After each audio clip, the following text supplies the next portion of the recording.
Obviously, you worked with Ted Sarandos, the incoming co-COO. Now he's been with the company for more than 20 years and largely credited with turning Netflix into a power player. Why elevate, give him that promotion right now? And does it change anything about the company in the near term, especially with Hastings saying that he will stay on for the next decade? Sure. And I think Reed spoke to it yesterday, which is that he and Ted have been partners for the last 20 years since Ted has been there. And obviously, as you just said, content is central to the success of Netflix. So I don't think it's either surprising. I don't think the timing is surprising either. I think it continues to make sense to keep the leadership in place and clarify it to the public, to the street, to everyone. So it makes sense. And great congratulations to Ted for continuing to lead Netflix into the future. But why now, Elizabeth, especially with Reed Hastings reassuring investors that he's going to stay for at least a while? Do you think that there was perhaps interest? Did Netflix have to keep him there since he has been such a crucial part of its transformation? I honestly don't know. I would simply say, why not now? I think it makes good sense. I think it's interesting that often when I see media reports or conversations, many people mistake Ted for the CEO due to the fact that he heads the content division. And I think consumers and the general public tend to think of Netflix now as a content company anyway. So I don't honestly know what went into their thinking, but why not now? I think it makes sense to continue to articulate the leadership for the future.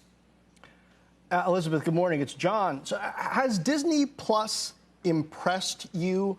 Have you been surprised at the momentum that they've been able to spark? And do you think the difficulties other places like parks might distract them?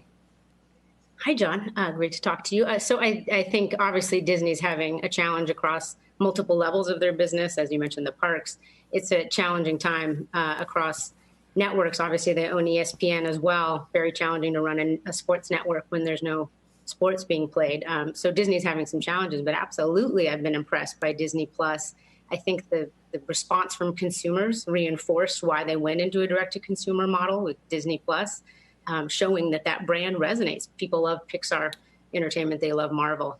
I think the 4th of July weekend with releasing Hamilton was absolutely brilliant. It's a movie that appeals, a movie that's a play turned into a movie on stage, because I'm sure we'll also see the movie being made for Disney Plus in a different take on it. But I think that created a real moment for them.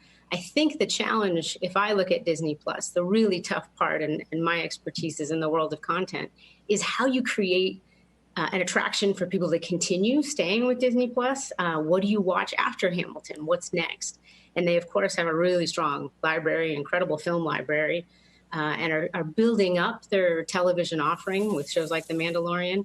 But honestly, that's the hardest part in creating a sustained streaming business, which is what Netflix has accomplished in a really strong way, that Disney Plus is working on building up. So Hamilton is an incredible moment over the 4th of July weekend, but what do you do after those 2 hours are over? What do you watch in 2 months? And I think they knew that one of the next day, because people were joking about being recommended The Sound of Music after Hamilton, going, that's not quite what I was looking for. Now, on the flip side, what about Quibi?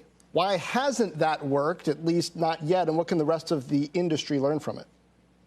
Well, I think all of us were very curious to see how Quibi would resonate with consumers. Again, because for those who don't know, for Quibi, it's short form content where it's meant to be consumed in 8 to 10 minute bites. And I believe their positioning that some were aware of, and I'm not sure their awareness was really great before they launched either. It was meant to be done on the go, when you're on your phone, when you're commuting, when you're waiting in line extra 10 minutes. And obviously the world has changed. So I know they've articulated that.